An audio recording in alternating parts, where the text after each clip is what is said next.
Hi, everybody. I'm Jim Rohn. What a pleasure it is for me to come and visit with you for just a few minutes here today. Tell you briefly a little bit about my story and share some ideas that might be beneficial. I've lectured in some high school classrooms in California and Arizona and some universities and colleges, Pepperdine University, San Diego State, Arizona State University. And so I've had a chance to talk to kids that are interested in themselves and interested in their future, interested in America, interested in what they can do with their lives, and listening to stories that might be beneficial. And I don't have a chance to, visit all of the schools and universities around the world. So this is a great chance for me by video to have a chance to tell you my story. Just briefly, let me tell you my story. I grew up in Idaho, farm country. My father still lives on the old homestead where I grew up, southwestern Idaho. He'll be 91 his next birthday, and I'm very proud of him. I went to high school. I graduated. I went to college 1 year. Halfway through my second year, I decided I was smart enough, so I quit. One of my major mistakes. I should have stayed in school. But I thought, heck, I'm smart enough to get a job. And back then I thought, that was it. If you're smart enough to get a job, what else would you need? Found out later, a big mistake. But anyway, I quit school at age 19, went to work. A little while later, persuaded a beautiful young lady to marry me with a lot of fancy promises. And fortunately for me, we got married. A little while later, I started my family. And I'm out there working hard, doing the best I thought I could. But year by year, I kept falling a little further behind, buying a little more than I could conveniently pay for on time. And the creditors are finally starting to call saying, hey, you told us the check was in the mail. I'm not feeling at all good about that. About age 25, I've got pennies in my pocket. I've got nothing in the bank, and way behind on my big mouth promises to my family. And wondering, what could I do to make my life better? I was willing to work hard. That was not my problem. But I just wasn't making the progress I wanted to make. And then good fortune came my way. Sometimes it's difficult to describe good fortune, why something remarkable happens to you at a particular time. One of my friends says, well, hey, things don't just happen. Things happen just. And maybe that's it, I don't know. But my good fortune was I had a chance to meet a very wealthy man. His name was Mr. Schoaf, Mr. Earl Schoaf.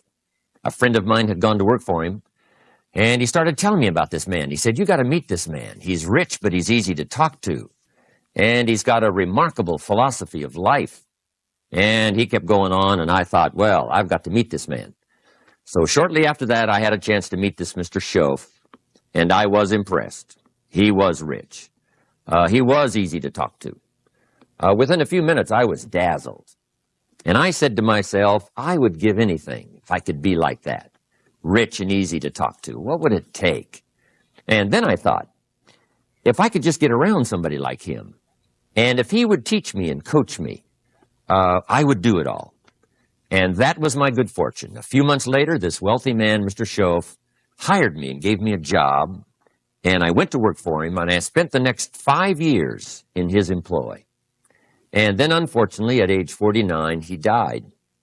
But I got to spend 5 years with this remarkable man, his last 5 years of his life, and the first 5 years of my new life. And my dream came true during that 5-year period. This man took the time to teach me and coach me. He taught me the books to read. He taught me the disciplines, and he taught me the skills. And he taught me the changes to make in my language and personality. And the things he shared with me during that 5 years changed my whole life. Changed my income, changed my bank account, changed my future. I've never been the same. By the time I was 31 years old, I was a millionaire.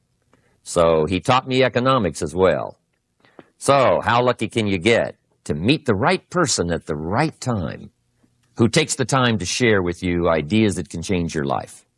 A lot of rich people, right, don't take the time, but he did, and he also had the ability. Some people want to share their experiences, but they don't quite know how to say it. But he had it all, and he used language that I could understand, and those ideas greatly affected my life. I wish he was still alive today. If he was, I'd be calling him today one more time, thanking him for the time he spent with me sharing his life and his experiences that so dramatically affected my life. Then, how I really came to be invited to speak to you today. 30-plus years ago, I was living in Beverly Hills, California. And a friend of mine one day said, "Jim, you've got to come and tell your story to my service club." He belonged to the Rotary Club. And he said, "I know your story. Idaho farm boy makes it to Beverly Hills." But he said, "I know my club members would love to hear your story. Would you come and at our breakfast meeting and tell your story?" And I said, "Okay." So I arranged a little talk, went and shared my story that morning, and guess what? They liked it. And my phone rang. Another club called and said, "Would you come and tell us that story?" My phone rings. Another club calls, said, "We've heard about your story. We have a luncheon meeting. Would you come share your story?" First thing I know, I'm spending a little piece of my time giving these breakfast talks and luncheon talks. And then one day, a man who heard my talk about 3 times said, "Would you come and talk to my management and salespeople?" He said, "I've got this little company going. And he said, if you would spend some time talking with my management and salespeople, I'd be happy to pay you." And I thought, wow, wouldn't that be something? Tell my story and my experiences and get paid? He said, "I'd be happy to." Little did I know, that was the beginning of a whole new, brand new adventure for me in sharing my story in speeches and talks and seminars and lectures. And now this business, become one of my most flourishing enterprises, takes me around the world. I went to many countries just this year, had my largest audience early this year in Spain, 12,000 people, 10 different languages being translated at the same time, the whole audience with the earphones on. It's interesting when you lecture with multi-languages.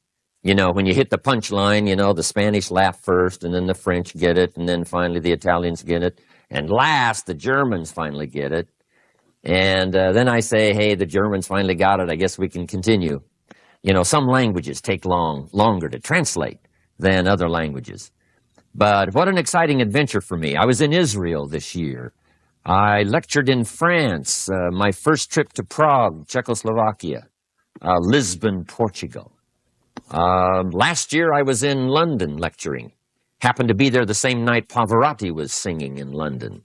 So, big dilemma for the people in London.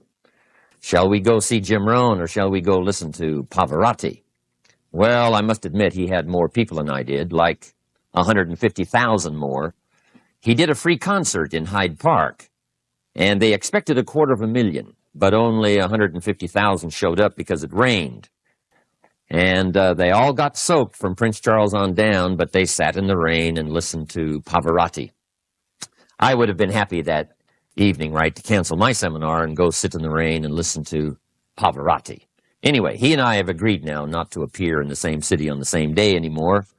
Not really, but how exciting for me to be able to travel all around the world and share my story. And then especially to have this chance today to come and visit with you. And when I get a chance to speak at a high school class or a university class, I'm always excited about it. I'm limited in time, so I wanted to use this way to come and share my story with you and some ideas that might be helpful in your career for the future, in your now busy life as a student, and then wherever you find yourself in the years to come. Some of the things I'm going to share with you, I want you to remember for a long, long time, because the ideas I want to translate for you drastically affected my life.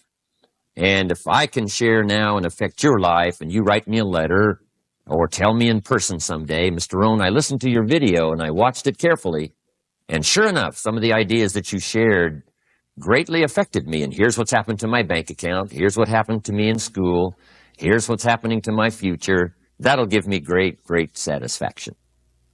So the man who shared with me ideas that changed my life, I want to share with you 3 of those basic subjects.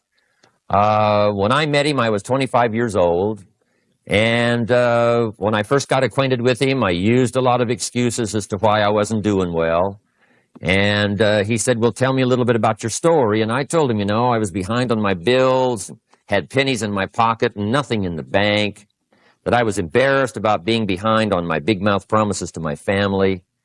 And then he gave me one little simple phrase that really forever changed my life. And here's what he said. Mr. Rohn, if you want the future to change for you, you've got to change. And he said, if you don't change, the next 6 years of your life is going to be just like the last 6. You'll still be behind on your bills. You'll still be behind on your promises. But then he gave it to me in the form of a promise. When I was 25 years old, I've remembered it all these years, and I've shared this promise now with probably over 3 million people in the last 30 plus years. And it's going to be valid for you, so listen carefully to this promise. My teacher said to me, young man, if you will change, everything will change for you. If you will get better, everything will get better for you. What a clear message that was for me.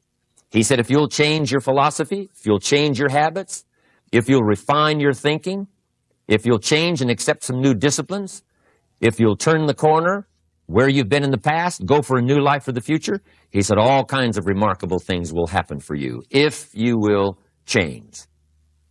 Before I met Mr. Shoaff, I used to cross my fingers and say, I sure hope things will change. I was hoping the government would change and the tax structure would change and that my boss would change and pay me more money. I was hoping that, economics would change and prices would come down. And I was hoping that circumstances would get better. And then I discovered from my teacher that those things are going to continue the same. In fact, all of those things that happen to us is kind of like the wind that blows. And the wind blows on us all. In fact, in America, especially, the last 6,500 years of recorded history, we've got probably the most favorable wind that's ever blown.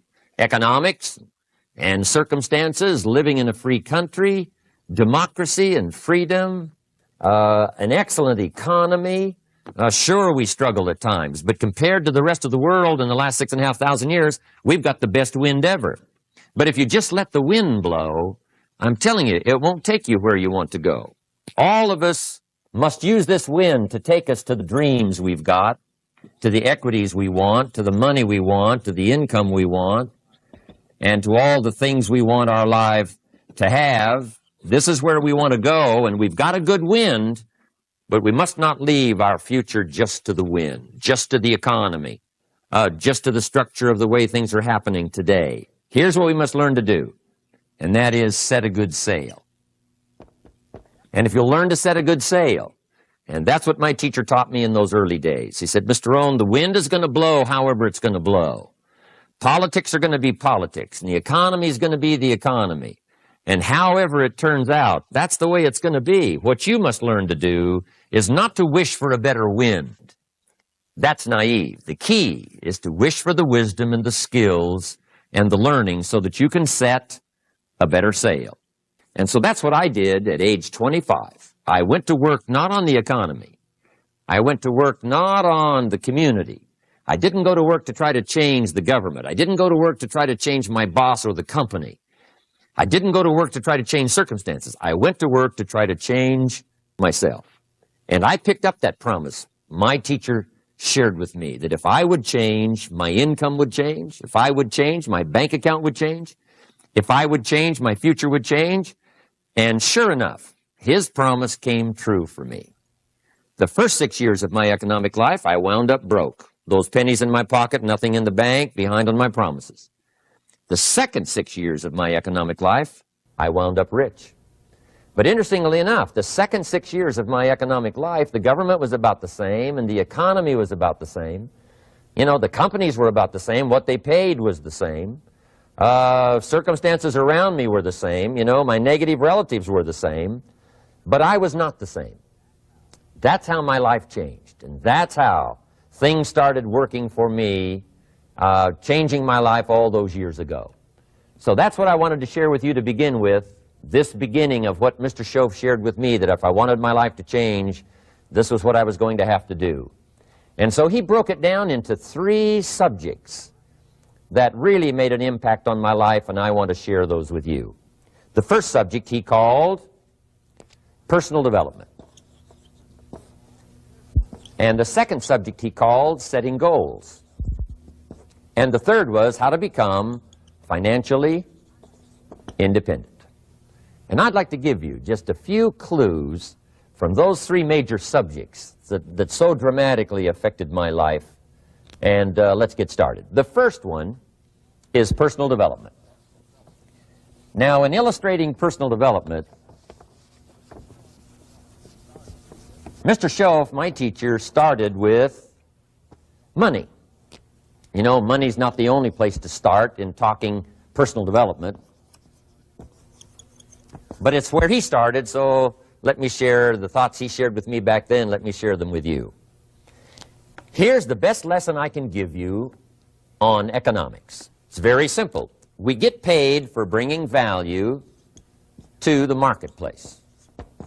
That's about as simple as I can put economics. We get paid for bringing value to the marketplace. Now, it takes time to bring value to the marketplace. However, we do not get paid for time, so we cross that out. Mistakenly, the man says, I'm making about $20 for an hour. Not true. If that was true, you could just stay home, right, and have him send your money. So that's not true. We don't get paid for time. We get paid for value brought to the marketplace. Now, since that's true, here's one of the key questions of my talk to you today. Is it possible to become twice as valuable to the marketplace and make twice as much money in the same time? Is that possible? The answer is yes. Could you become 3 times as valuable as you might be right now to the marketplace and make 3 times as much money in the same time? And the answer is yes. 5 times, 10 times? Of course. America is unique. It's a ladder to climb. It starts down here, let's say, at $5 an hour, and it keeps going up. Top income last year, $80 million. The guy who runs Coca-Cola. Now, that's a heck of a ladder. That's why everybody wants to come here, right? The boat people are not headed for Vietnam. People haven't plotted and schemed for 50 years saying if I could just get to Poland, everything would be okay. Not true. Everybody wants to come to America. And the reason is because we've got the best wind ever blowing in our favor. We've got the best economic opportunity anybody's had in 6,500 years. And all you have to do is understand it and take advantage of it. Now, there's some key questions to ask here. Why would the marketplace pay someone only $5 an hour? Very simple answer. They're not very valuable to the marketplace. Now, we must underline to the marketplace. This person might be a very valuable brother, yes. Member of the family, valuable, yes. Valuable member of the church, of course. Valuable citizen of the country, yes. Valuable in the sight of God, no doubt. We're all of equal value in the sight of God. But if you're not very valuable to the marketplace, you don't get much money. You say, well, it shouldn't be that way. Well, then you got to start your own country. You know, this one's been in process for 200 years, and this is the best we've been able to come up with so far. But here's the key. You don't have to stay here. Now, there was a big debate in Congress last year that this $5 was not enough, should be 6, should be 6, should be 6. But we don't need legislation. 6 is already on this ladder. The next step up. You know, if you work for McDonald's, they'll pay you $5 an hour to take out the trash. If you whistle while you take out the trash, they'll pay you $6 an hour. So we don't need that legislation. You just need to take lessons on how to whistle. Have a good attitude. Now, as you begin to climb this ladder, why would the marketplace pay some people $50 an hour? Answer, evidently, they must be more valuable to the marketplace. 10 times more valuable. And is that possible for someone to be 10 times more valuable and earn $50 an hour instead of 5? And the answer is yes. That's what America is all about. Now, why would the marketplace pay some people $500 an hour? Evidently, this person must be much more valuable to the marketplace. That's what's important to understand, to the marketplace. And would the marketplace pay one person $80 million for 1 year's work? And the answer is, of course. If you helped a company make $1 billion, would they pay you $80 million? I'm telling you, it is possible. And that's why America is so exciting. That's why this financial ladder is so exciting. It's possible for all of this to come true for all of you, no matter where you start. As a student in school, just getting started out there in the workplace, this is all possible for you. Now, Mr. Shoaff gave me the clue on how to climb this ladder as high as I wanted to climb.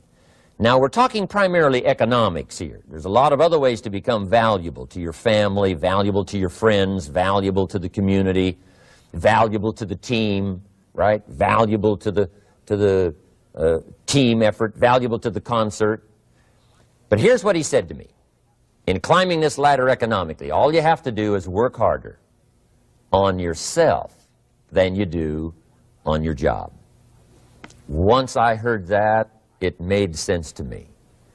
I kept hoping that everything else would change around me, found out that if I went to work on myself, worked on my skills, worked on my language, if I became better than I was each year, if I grew in skills and language and vocabulary and competence, then I would become attractive to the marketplace.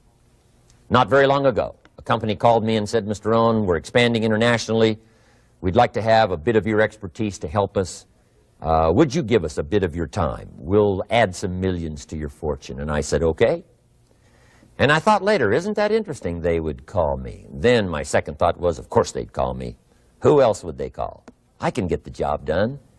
Now, what a contrast for me, farm boy from Idaho, raised in obscurity, parents of modest means, broke when I was 25. How come I would get a telephone call and someone offer me a lot of money to help them in expanding around the world? Simple answer, evidently. Something happened to me between age 25 and where I am today. And I can tell you where it all started. From my teacher, Mr. Shoaff, who said to me, we don't have to change what's going on out there. That's the wind that's blowing. All we have to do is change what's going on in here. And now there's several ways to do that on personal development. And let me give you those ways. Here's the first one. We must learn from personal experience.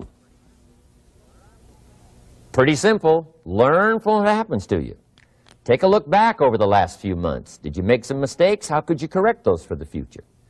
Take a look back over the last year. Have you done it right or done it wrong? Let's correct it for the next year. Learn from your personal experience. Mr. Shoaff asked me when I first met him, he said, Mr. Rohn, how are you doing? You've been out there now 6 years. And I said, I'm not doing very well. He said, I suggest you not do that anymore. What a simple, swift analysis to my situation. He said, if you keep doing it, the next 6 years will be like the last 6. You don't want that to happen. Let's make the changes. So learn from your personal experience. Now here's number 2, why I came to share this video experience with you today. And that, I call it OPE, other people's experiences. That's me, other people. That's your teacher, other people. That's your friends and colleagues, other people. The people you meet that can pass along to you their experiences, what's happened to them, the mistakes they made, how they corrected them, how they changed their health and changed their bank account and changed their income and changed their future. That's it, other people. Now there's 2 kinds of people to learn from. One is failures. It's too bad failures don't give seminars, right? That would be valuable. Bring your notebook, have them tell you how they lost it all and threw it all away, threw their health away and threw their friendships away and things didn't work out well. That would be valuable. But now then we must also learn from positive, people that have done well. They've got the health, and so we ask them, how did you become so healthy? They've got the skills, so we ask them, how did you become this skillful? They've got the income, so we ask them, how did you get here in such a short period of time? So now here's what's important in personal development. In learning from other people, we learn, number 1, by observation. We learn what we see. We watch people that are successful in what they do. In sports, we watch their disciplines. In business, we watch their disciplines. By observation, what we can see. The reason I created this video was something that you could see someone's experiences translated for you. Second, we learn by what we hear. I've got some of my lectures on cassette tapes, so you can take them with you wherever you go and learn by listening. Turn your car into a mobile classroom and listen. And then listen to the sermon on Sunday morning. Listen to the lectures. Listen to the teacher. Listen to someone who's got something good to say. And then number 3 is vitally important on personal development, and that is read all the books you can possibly read in your lifetime. Mr. Shoaff got me started on my library. I've got one of the better libraries. Haven't read everything in it, but I feel smarter just walking in it. My library. At least I was smart enough to buy it. Now I got to be smart enough to read it. And then, of course, I got to be smart enough to decide what's valuable and then do it. But this one is very important. Become a good reader. Some books that helped change my life. Mr. Shoaff recommended, of course, the Bible. And my parents made sure I was a pretty good scholar by the time I was 18. That's been so beneficial for me, drawing from those illustrations, reading about those stories, people who made it and people who didn't make it, and what the difference was. And then other books that helped to really change my life. One called Think and Grow Rich by Napoleon Hill. And then a book that helped me become financially independent by the time I was 31. And that book is called The Richest Man in Babylon by George Clason. And I'm going to share a little bit of that book with you when I get to financial independence today, our third subject. But I started reading the books, attending the classes, making sure that I got in front of people that had something good to say. And then I started keeping a journal. One of the major things my teacher taught me was to keep a journal. He said, don't trust your memory. If you hear something good, just make a little note and write it down. Now, at first I took, notes on pieces of paper and torn off corners and backs of old envelopes. And it didn't serve me well, thrown in a drawer. Then I learned to keep a journal, a bound copy of all my notes. So I would suggest you do the same. Things that impress you, a poem that impresses you. When you attend a class, some of the ideas that impressed you, jot them down. You read something in a magazine, right? Some ideas, take those out, put them in your journal. Keep a good journal the rest of your life. This will serve you well. My journals make up a significant portion of my own library. And if you saw my library and saw my journals, I tell you what you'd have to say. This is the library, and these are the journals of a very serious student. No wonder Mr. Rohn is invited to lecture and speak on his experiences around the world. So I want the same thing to happen to you. Value captured that you can resort to later, go back over it and review it, and let it become valuable to you. So that's my first subject, personal development. Work harder on yourself than you do on your job. Develop the skills, learn the lessons, take the classes, absorb all that is being taught to you these days. And then later on, of course, you can sort it out, what's valuable to you and how to refine it for your business and for your life and for your future. But the main thing is to get it and start this process of personal change, personal development. And let me say it one more time. If you will change, everything will change for you. You'll never be the same. You'll keep growing. As you look back on a few months, look back on a few years, you won't believe the progress you can make. Economically, your relationship with your family, your friends, and whether you're in sports or economics or whatever, I'm telling you, that whole process of committing yourself for personal change, personal value, can really make your life unique and worthwhile. Now let's cover the second subject, on setting goals. Mr. Shoaff gave me some tips on setting goals that changed my life forever. And I want to share those with you.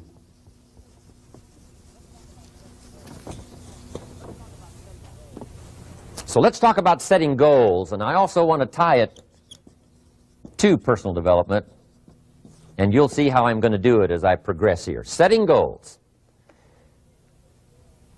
We need to take a look into the future. There are 4 things to consider in terms of attitude. One is how you feel about the past. Best advice I can give you on that is treat the past as a school. Let it teach you the mistakes you've made, the things that went wrong, the things that didn't work. Don't use the past as a burden to carry, and don't use the past as a club to beat yourself to death. past losses, past failures, past mistakes. But let the past be a school. Tough school maybe. We've all been through some tough stuff. So if you feel good about the past, draw from it for experience and let it teach you. Then next is how you feel about the future. We've got to have the future well designed. The future is called the promise. And here's what we teach in our leadership series. The promise of the future can be an awesome force for your own future. The promise of the future, designing the future. There's two ways to face the future. One is with apprehension, and the other is with anticipation. I promise you, in my travels around the world, most people face the future with apprehension. And here's why. They don't have it well designed. They've sort of left that up to someone else to fix. But here's the best way to face the future, with anticipation. And you can face the future with anticipation if the future is clear, if the future is well designed. And I would like to have you consider some thoughts with me that help me to really change my future by giving it some thought and some consideration. And here it is. In setting goals, it's very simple. Number one, decide what you want. You just take a little time. You sit down and say, what do I want? What kind of skills do I want? What kind of income do I want for the future? What would I like? Where would I like to go? Places I'd like to visit. Habits I'd like to acquire. Skills I'd like to have. You just take a little time to think about what you want. Economics, friendships, people you'd like to meet, places you'd like to go. You just take some time. And then I suggest, when you've thought about what you want for the future, make a list. Just jot it all down. It's really a very simple process. And then here's number three. Keep all the old lists.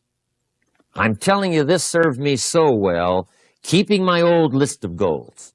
I look back now 10, 20 years ago at goals I set, lists I made, and I smile now because here's what I thought was so important, 20 years ago. Now some of those things aren't even on my list. I've got a new list. I've grown. I've changed. I've matured. But I give you that advice. Decide what you want. Number two, write it down. Number three, keep the old lists. And then here's number four. When you get something that's on one of these lists, check it off. Part of the fun of having a list is checking it off. And then if you can add some drama to checking it off, see, that's what really helps. I set a goal to go to Spain many, many years ago. And when I finally made my first trip to Spain, I had that journal with me that had that list in it. And while I had my journal on my lap, waiting for the wheels to touch down in Madrid, I waited until the wheels touched the runway, and I checked it off. Just adding a little drama. So, part of the fun of having a list is checking it off. Now, here's what's important about the lists and designing your future. If the future gets clear, the price gets easier. Because you got to remember, for every promise, there's a price to pay. Everybody's got to pay the price. Everybody's got to do the deal. Everybody's got to do the disciplines. Everybody has to pay. But here's what I've discovered. If the promise is clear and powerful, the price is easy to pay. The price is some classes. The price is a few books. The price is a few disciplines. The price is finding something that'll make your life better, make you grow, make you change, make you develop. So the first part of the key is to design the promise. Then, what is the price to pay? I'm telling you, the price will be easy. Anybody in my audience can pay it, no matter where you are, where you come from. Color doesn't matter, religion doesn't matter, where you grew up doesn't matter, circumstances don't matter. I'm telling you, if you'll make the promise of the future clear for yourself, the things you want, the places you want to go, the things you want to have, the person you want to become, the skills you want, the homes you want, the future you want, the friends you want, all of the values of life that you could possibly want. If you'll make that clear, make those lists, and be serious about it, I promise you it's an easy price to pay. Anybody can pay it. And the best advice I can give you is, if I can do it, you can do it. Farm boy from Idaho, raised in obscurity, I changed my life, turned it upside down, turned it all around, found economics, found future, found promise, and if I can do it, you can do it. So, start setting your goals and see if you can't get a better excitement going for the things you want to accomplish for the future. Now here's my third subject, and that's called financial independence. Oh, by the way, before I get to financial independence, let me cover one more point. One of the major reasons for setting goals is for what they make of you in achieving them. My teacher advised me when I first got started at age 25, he said, "Jim, why don't you set a goal to become a millionaire?" He said, "It's got a nice ring to it. You know, enough zeros to impress your accountant." And he said, "I'm here to help you. You're only 25 years old. You've been to 1 year of college. You've got a beautiful family, every reason to do it. Why don't you set a goal to become a millionaire?" And he said, "Here's why." And I thought, he doesn't need to teach me why. Wouldn't it be nice to have $1 million? He said, "No, then you'll miss it." He said, "Here's why. For what it will make of you to achieve it." I'm telling you, that statement changed my life. Set the kind of goals that will make something of you to achieve them. He said, "Now, once you become a millionaire, what's important is not the money." I thought, that's kind of strange teaching. He said, "Honest, it isn't important." He said, "You could just give the money away." Now, I did better than that. I lost it all. By the time I was 31, I was a millionaire. By the time I was 33, I was broke. And I'll tell you a little bit about that story later. But when I lost all my money, guess what? I found out Mr. Shoaff was right. What was valuable was not the money. What was valuable was what I became to earn the money. The skills I had, the knowledge I had about the marketplace, the values that I had going for me, they were more valuable than the money. And here's an important statement to remember. It's not what you get that makes you valuable. It's what you become. So part of the key here is to set the kind of goals that will make something of you. Don't set them too low so that you don't have to grow and you don't have to read and you don't have to try and you don't have to stretch. Don't set them too low. And then don't sell out. Don't go for something that's going to cost you your virtue or cost you your values or sell out your principles. There's a good middle road here to follow. Goals that will inspire, goals that will help you grow, change, develop, and become better than you are. Okay, now let's talk about financial independence. How to become rich by 40, 35 if you're extra bright, much sooner if you find an opportunity like I did. Let me show you how I did it. Financial independence. First of all, I like the phrase financial independence. Some people are a little bit concerned about using the word becoming rich or becoming wealthy, and I can understand that. I struggled a little bit with this. Is it okay to go for becoming rich, go for becoming wealthy? And maybe that's a bit too strong a word or strong a term. So here's what I've come up with that I think is comfortable for me, and that is how to become financially independent. I think it's every person's heritage here, especially in America, to become financially independent. Now, let me give you my definition of financial independence. Financial independence is the ability to live from the income of your own personal resources. Financial independence. Now, it depends on how you want to live. If you need $2,000, $3,000 a month, if you need $4,000 or $5,000 a month, if you need $10,000 a month, some people may need, $100,000 a month.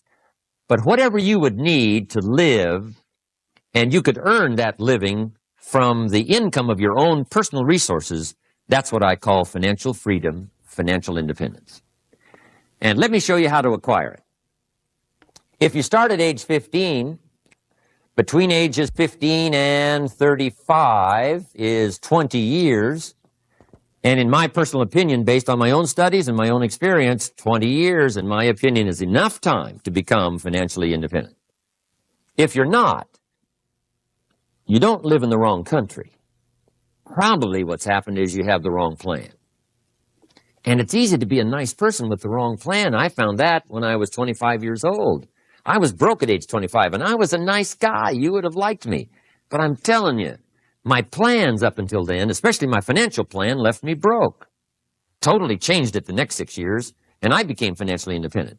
So I know what I'm talking about.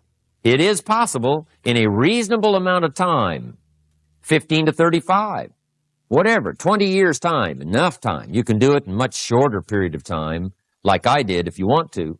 But this is a reasonable enough time.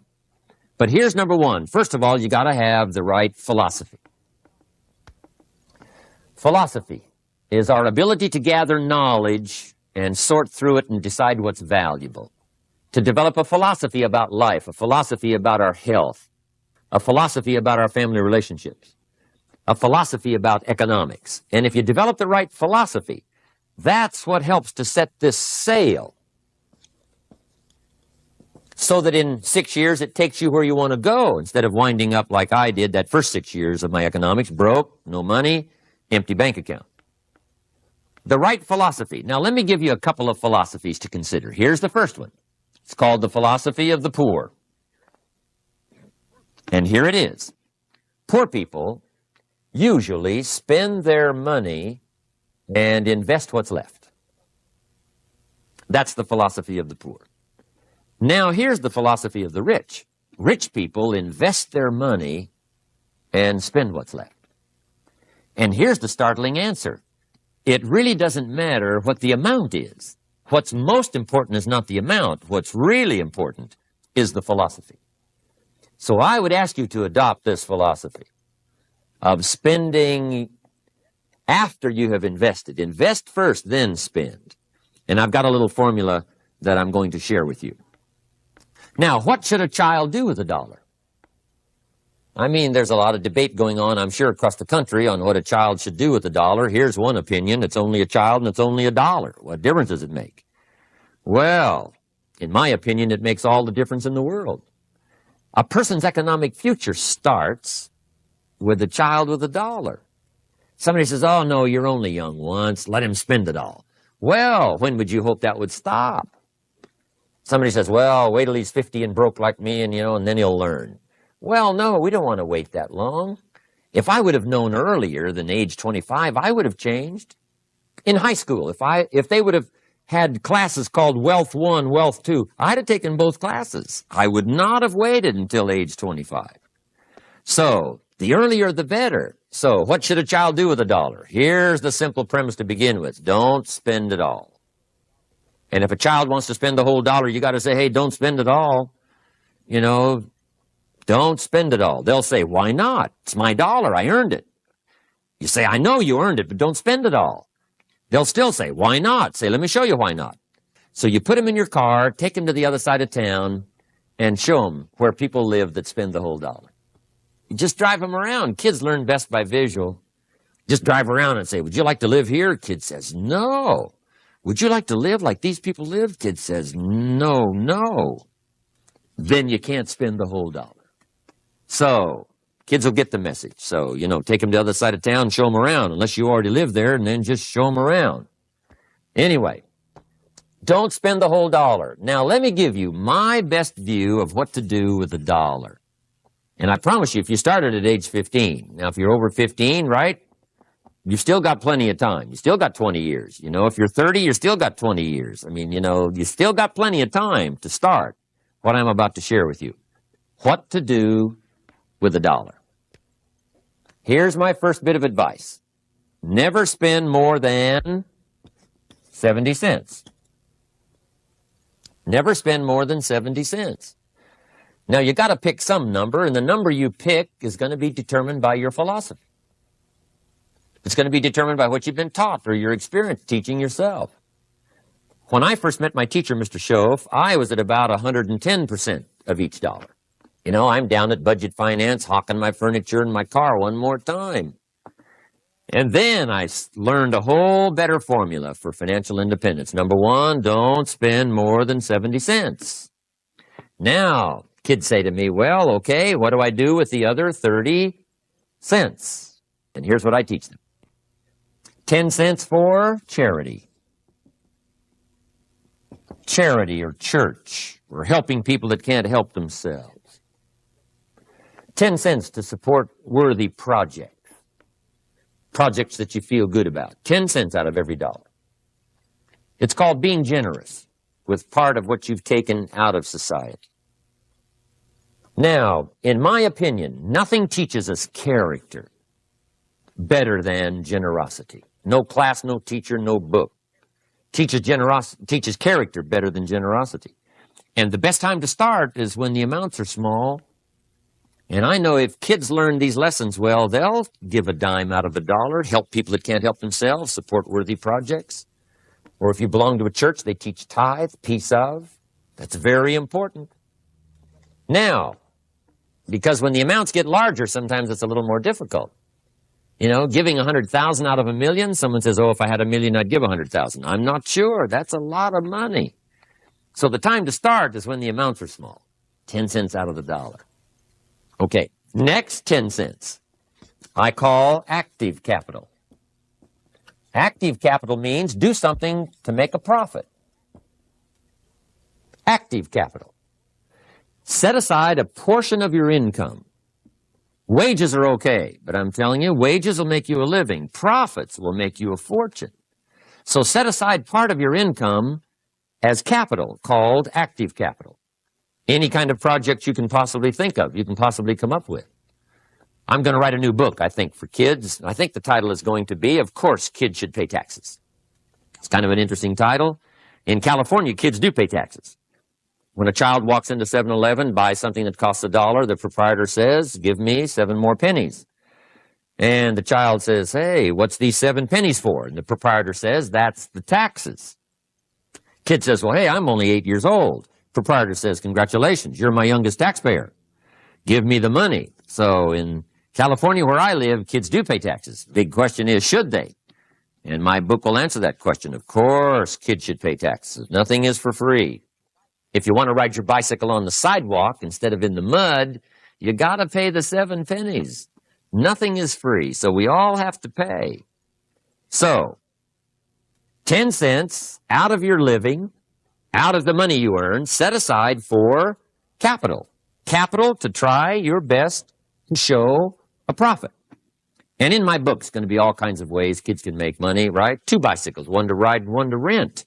I mean, you know, it doesn't take long to figure out some enterprise that'll start making a profit. Then you must jot this down if you're taking notes. Profits are better than wages. One, you can't usually start wages until you're about 16, 15, 16, but you can make a profit long before you're eligible to start earning wages. And then there's no limit to profits, and they can double and triple and quadruple. You know, there's no limit. It's incredible how fast profits can grow. So profits are better than wages. Wages make you a living. Profits make you a fortune. Now, the third 10 cents is vitally important. I call it passive capital. Capital you let somebody else use. A financial institution, stocks and bonds, mutual funds, whatever. Let someone else use it. You furnish the money. They use it to make a profit, but they pay you for the use of it, called interest. And here's one of the things that'll make you financially independent fairly quickly, and that's called compound interest. And this is how you get it. Letting someone else use a portion of your money, your substance. They show the profit, they pay you interest. And this passive capital, I'm telling you, over a sustained period of time, if you'll develop this little 10, 10, 10, and 70, especially starting at age 15, I'm telling you, by the time you're 35, you will be financially independent. You'll have the ability to live from the income of your own resources.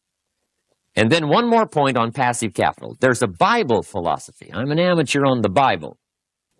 But there's a Bible philosophy that teaches the borrower is servant to the lender. And if you want to be in a powerful position as you grow older, finally when you become mature, maybe have your own business, things have worked out for you for the future, the position you always want to be in is the power position, and that's called the lender. The lender is the power position. So if kids learn early enough, and then you ask them what they'd like to be when they grow up, I'm telling you, once they understand, they'll say, well, one of the things I want to be is one of those lenders. That's the power position, not the spender. No, you'll be pitied the rest of your life if you just become a spender. You got to become a lender. And I think this is the one formulas to follow. 10 cents out of every dollar. Let someone else use it. Be the lender, power position. Then try to show a profit. Can't we teach our children how to take $1, search the neighborhood, find a broken wagon, pay $1 for it, bring it home, you know, clean it up, sand it until it's clean, paint it red till it shines, straighten out the wheels till they're true, take it back to the neighborhood, sell it for $5? Anybody can do that. Now, does the child deserve $4 profit? And the answer is yes. Society now has a mended wagon. And that's what America's all about. Finding something, touching it, making it better, making a profit, taking part of your resources, helping people who can't help themselves. Let someone else use it to make a profit. Some projects require more capital than one person has. Exciting. And then let them pay you for the use of it. America's had this philosophy now all these years. Communism has taught all these years capital belongs in the hands of the state, not in the hands of the people. We've been teaching all these years capital belongs in the hands of the people, not in the hands of the state. And we turned out to be right. Capital in the hands of the kids, capital in the hands of the people. Enterprises that make a profit, enterprises that grow. It's the hope of our future. So that little simple formula, I hope, will help you. Now, one more key on financial independence, and that is attitude. Attitude. Here's number one. I used to say, I hate to pay my bills. My teacher straightened me out on that. He said, let's see, Mr. Rohn, what you hate to do is pay $100 on an account and reduce your liabilities and increase your assets. I said, well, no, not if you look at it that way. He said, well, it all depends on how you look at it. So wouldn't you love to pay your bills, reduce your liabilities, increase your assets? You got to have that kind of attitude. I found out the same attitude about taxes. I used to say, I hate to pay my taxes. And Mr. Shove said, well, that's one way to live. But don't you understand? Taxes is how we care and feed the goose that lays the golden eggs. Wouldn't you want to do your share? Someone says, yes, but the goose eats too much. Probably true. But hey, we all eat too much. We all need to go on a diet. Better a fat goose than no goose. So I finally became a happy taxpayer.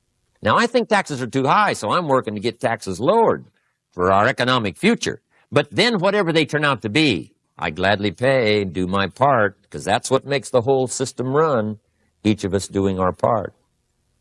Now, I want these three subjects to be valuable for you. I want them to have meaning for you.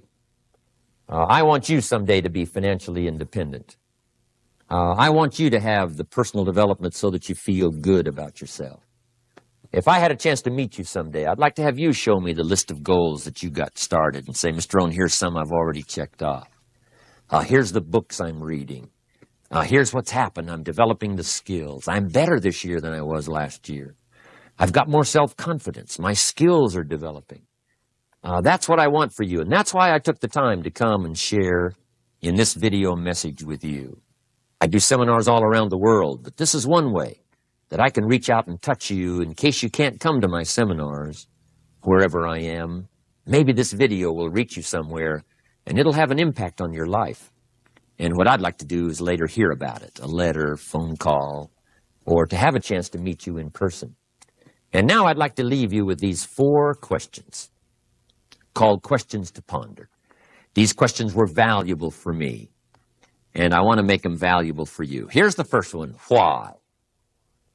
We all ask why we should work this hard, why take that many classes, why go to school that many years, why take the notes, why read the books, why work that hard, why put yourself through the push-ups and the disciplines, why? Good question, why?